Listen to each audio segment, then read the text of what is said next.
Welcome back to The Interview. I'm Gene Marrano. Our guest is social entrepreneur and developer Ed Walker. Let's talk about some of the projects you've been involved with over the years, Ed. The Music Lab, which is now the Downtown Music Lab, which is now the Music Lab and at Jefferson. Why did you get involved with basically creating this incubator for students for music?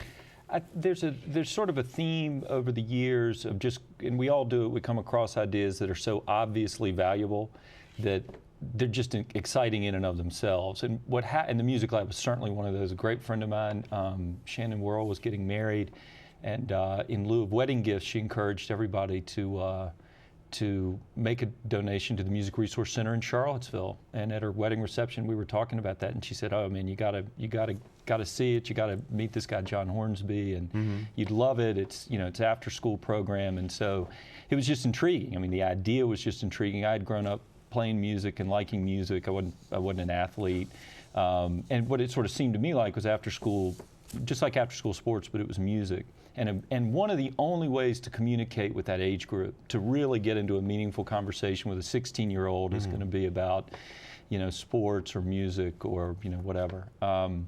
And so I met John Hornsby, Bruce Hornsby's younger brother. I was going to ask if they were related. He's a fabulous person. And John, who now it's Jonathan Hornsby. We became fast friends. There are three of those brothers. They're all super smart and very interesting and sort of ideaphoric. And John had come up with this idea, and he had done it on the super cheap over tracks in some space that Red Light had given them. They had gotten money early on from Dave Matthews, and we just said, look, we want to do something like this in Roanoke. And John came down and visited, and it's just the beginning of a great relationship. So we started it. Dave Matthews gave us, I think, $10,000, and some other folks put some money in, and we opened it on Kirk Avenue, and it's done amazing work. I mean, it's now 11 years old, I think, or something like that. And a huge quantum leap when it moved to the Jefferson Center a couple years ago, because there you had some really professional nonprofit management. You had, really the genius of Dylan Locke and now Cyrus Pace and that whole family over there. So now you've got kids, hanging out with Esperanza Spalding and Wynton Marsalis. Right, and Dylan is integrating the concert. It's wild. Yeah, I mean, it's amazing. Yeah. It's amazing what's going on. Just today, this morning at Patrick Henry High School, they had an opportunity to do some really amazing stuff with some visiting artists. So. A couple years ago, you opened Kirk Avenue Music Hall, and Gary Jackson, among others, are doing the promotion there, the bookings, and Gary helped put on Down by the River. But Kirk Avenue Music Hall helping fill a niche. The interesting question there was how many interesting things can you do with an empty room?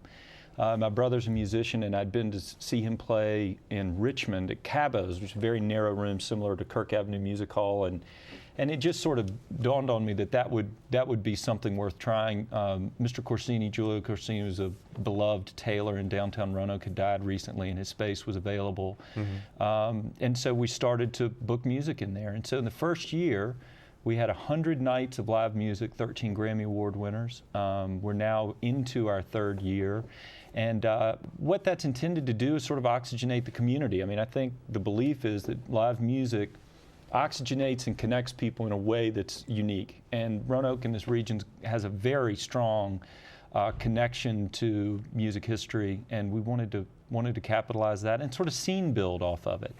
And so we sort of continued with that, took care of 100 of the 365 nights. And so then Shadowbox, which was Jason Garnett. Yeah, Jason Garnett is just an unbelievable guy and a really great curator of alternative cinema. Does 90 nights a year in there. And so what's interesting, that sounds like a lot of programming, right? Well, that's just half the available nights. Right. At 190 nights of music and cinema out of 365, sure. It's pretty exciting, and that's fundamentally what my work is about.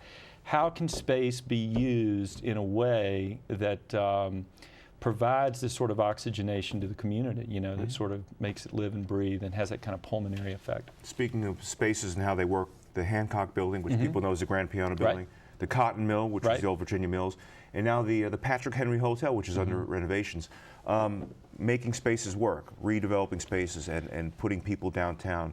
How important is it for there to be more people living downtown in order to maintain a vibrancy downtown, or is that important? I can say anecdotally, to me, it's critically important just for the energy. I mean, it was interesting when the Hancock Building opened.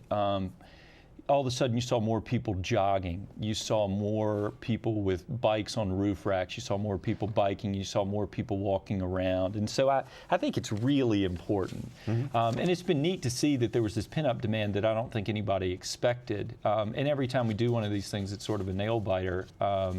But in the end, I think people are really buying into it. And, you know, Catherine and I live down there with our 2 kids. And I'll bring up Catherine Walker, your wife, who won the Hollins Award for leadership. I know, the Hollins Medal. I got to give her props. Absolutely. You know. Very, very proud of what she accomplished at the Baton Leadership Institute. But the lifestyle that you have down there is unbeatable. I mean, we would never leave downtown as a neighborhood. You just purchased 101.5, the music place. Right. How does that fit with what you want to do with CityWorks, which is your entrepreneurship? Right. I think that what happened there again, it's like Shadowbox. It's like the relationship with Gary Jackson and other promoters.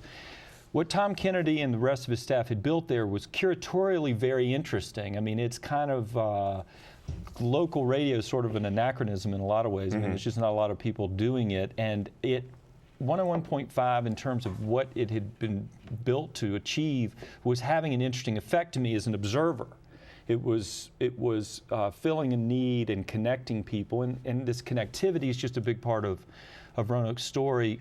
And, you know, can we be sort of the little engine that could? I mean, you know, we're always sort of up against the ropes. We don't have any 4-year higher ed in the city. I mean, we're always trying to figure out, if we're going to succeed, it's going to be because we persevere more and because we're cleverer in how we try to accomplish our excellence. And 101.5 was doing that. And the company that owned them was a fantastic company. They understood and appreciated what Tom and the rest of that team had built, but it didn't fit with what they were doing as a media corporation. And so they weren't able to continue with that, and I felt like it was worth another shot. You're bullish on Roanoke, I take it. I am bullish on Roanoke. I think, you know, you've got an extraordinary place, and I think, interestingly, while some of its economic fundamentals may be challenged more now than they were 30 years ago, I also think you have a much more dynamic place where people are making a huge difference. So I am optimistic. Ed Walker, thank you for joining us today. Thank you. Appreciate it. This is The Interview. I'm Gene Marrano. We'll be right back.